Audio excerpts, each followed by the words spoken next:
मित्रों नमस्कार, मैं हूं राकेश कुमार। आप देख रहे हैं मत अभिमत।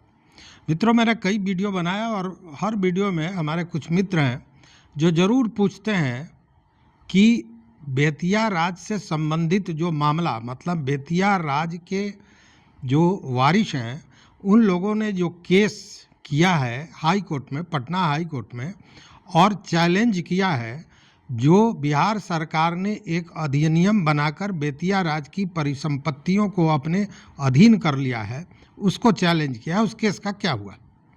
और ये सारे लोग वो हैं जो कहीं ना कहीं बेतिया राज की ज़मीन से जुड़े हुए हैं, या तो उस पर रह रहे हैं, या किसी ने बंदोबस्त किया, या किसी न किसी तरह से वो जुड़े हुए हैं। सरकार कर क्या रही है? तो सरकार अब बेतिया राज के ज़मीन पर नई नई योजनाएं लाना शुरू कर दी है।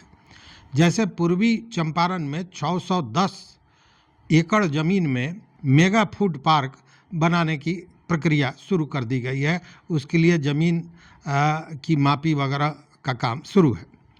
अब जो लोग उस पर पहले से काबिज हैं, पहले से मतलब पिछले 100 वर्षों से, 50 वर्षों से जो रजिस्ट्री कराए हुए हैं, बजाबते रजिस्ट्री का पेपर दिखा रहे हैं, लेकिन सवाल यह है कि अब 125 वर्ष पहले 1897 में जब कोर्ट ऑफ वार्ड्स बना, उसके पहले या उसके बाद में बेतिया राज से उन लोगों के पास कैसे पहुंचा, यह बताना मुश्किल हो रहा है, इसलिए कि बहुत लंबा समय है। इस बीच में कई हाथों में वो ज़मीन हस्तांतरित हुआ है, तो उनके पास डॉक्यूमेंट नहीं है, तो भाग दौड़ की स्थिति बनी हुई है।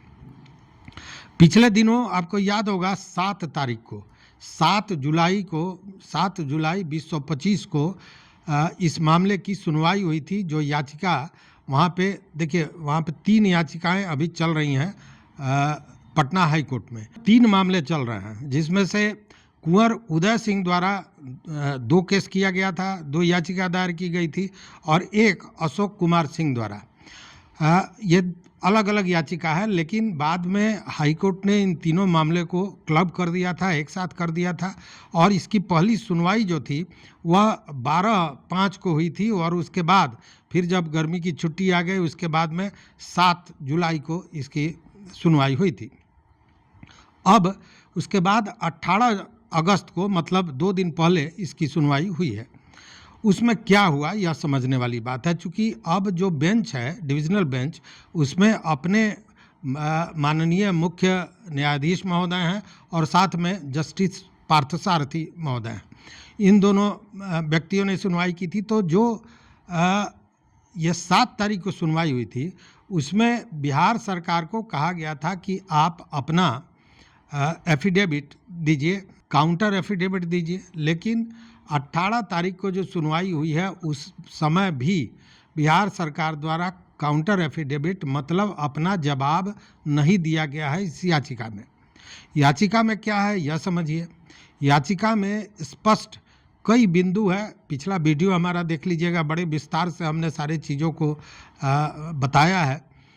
उसमें कई चीज़ें हैं जो यह बताती हैं कि यह जो अधिनियम बनाया गया बिहार सरकार द्वारा, वह नियमों का उल्लंघन है। वो संविधान में जो प्रदत्त अधिकार हैं उसका भी उल्लंघन किया गया है, और उसी तर्क को लेकर, उसी मुद्दे को लेकर उस याचिका को रद्द करने की मांग की गई है कोर्ट से। उसमें क्या क्या मामले हैं यह भी समझ लीजिए। सबसे बड़ी बात यह है कि बेतिया राज के उत्तराधिकारी से जुड़ा हुआ मामला, कई मामला यूपी से लेकर बिहार के विभिन्न न्यायालयों में लंबित है। तो जब कोई मामला न्यायालय के विचाराधीन होता है तो उस पर कोई दूसरी कार्रवाई नहीं की जा सकती है, बावजूद इसके बिहार सरकार ने यह अधिनियम बनाया। और साथ में इस अधिनियम में एक बिंदु ये रखा गया कि इस अधिनियम के साथ ही जितने भी कोर्ट में मामले हैं वह स्वतः रद्द माने जाएंगे।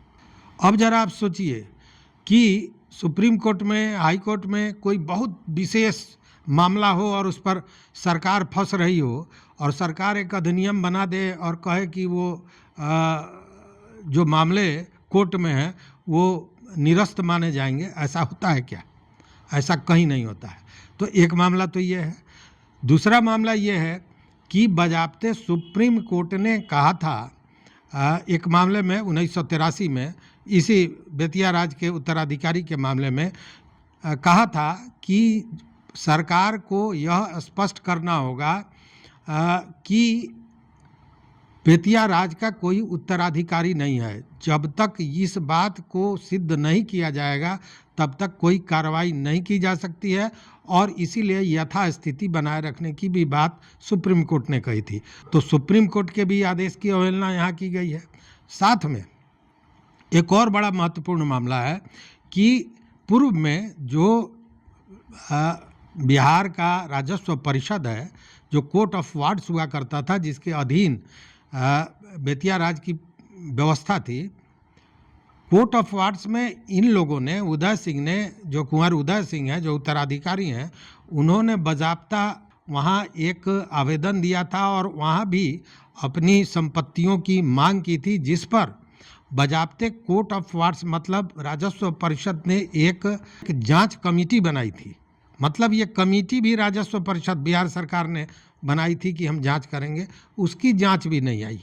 बावजूद इसके यह नया अधिनियम आया। तो इस तरह कई मामले हैं जिसको देखा जाएगा तो स्पष्ट लगेगा कि बिहार सरकार ने कहीं ना कहीं कानून का उल्लंघन किया है और इसी को लेकर यह शुरू किया गया है। तो देखिए, ये जो 18 तारीख को सुनवाई हुई है, इसमें भी यह देखा गया कि सरकार ने काउंटर एफिडेविट नहीं दिया है और जो सरकार की तरफ से जो एडवोकेट थे, जो विद्वान अधिवक्ता लोग थे, उन लोगों ने फिर समय की मांग कर ली।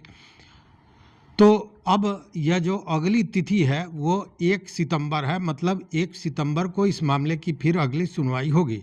लेकिन यहाँ एक महत्वपूर्ण विषय यह है कि कोर्ट ने भी इस मामले को समझा है कि यह बड़ा महत्वपूर्ण मामला है और तब कोर्ट ने उस दिन सुनवाई के दौरान जो जानकारी मिली है, ये कहा कि 1 सितंबर को जो सुनवाई होगी उसमें मैं जो ये अधिनियम है जिसको रद्द करने की याचिका दी गई है, इस पर सुनवाई करूँगा।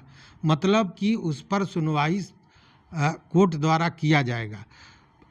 तो ये कहने का मतलब है कि सरकार उसके पहले अपना पक्ष रखे, अपना काउंटर एफिडेविट दे दे। लेकिन अब देखने वाली बात है कि काउंटर एफिडेविट सरकार देती है या नहीं देती है।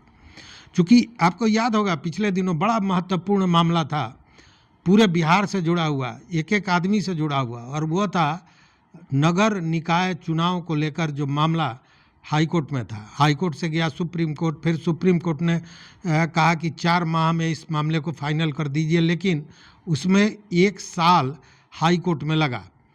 क्यों लगा? कि बार बार सरकार की तरफ से किसी डेट पर यह कहा जाता था कि हमारे जो वरिष्ठ एडवोकेट हैं वो नहीं है, इसलिए डेट बढ़ाया जाए।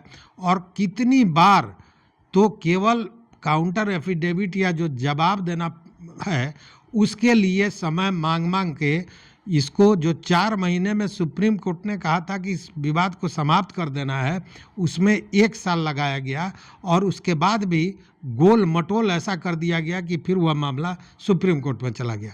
तो ये स्थितियां बनती है जहां सरकार ये देखती है कि हम फंस रहे हैं या हमारे पास कोई देने के लिए तर्क नहीं है या हमने गलत किया है, तो फिर वहाँ एक ही फंडा होता है जो बड़ा नामी डायलॉग हुआ करता था सन्नी देओल का, डेट पर डेट, डेट पर डेट, डेट पर डेट। तो फिर वही डेट पर डेट होता जाता है। अब देखते हैं कि 1/9 को मतलब 1 सितंबर को जो सुनवाई होनी है उसमें क्या स्थितियां बनती हैं, क्या परिस्थितियां बनती है, क्या सरकार काउंटर एफिडेविट देती है। अगर सरकार काउंटर एफिडेविट नहीं दे पाती है किसी कारण से, तो क्या न्यायाधीश महोदय आगे की सुनवाई करते हैं या नहीं। अब यह तो पता चलेगा 1 सितंबर को। तो इस वीडियो में बस इतना ही मित्रों, देखते रहिए मत अभिमत। चैनल पर नए हो तो सब्सक्राइब कीजिए, लाइक कीजिए, दोस्तों के साथ शेयर कीजिए और अपना विचार जरूर दीजिए। बहुत बहुत धन्यवाद, कोटिशाह आभार।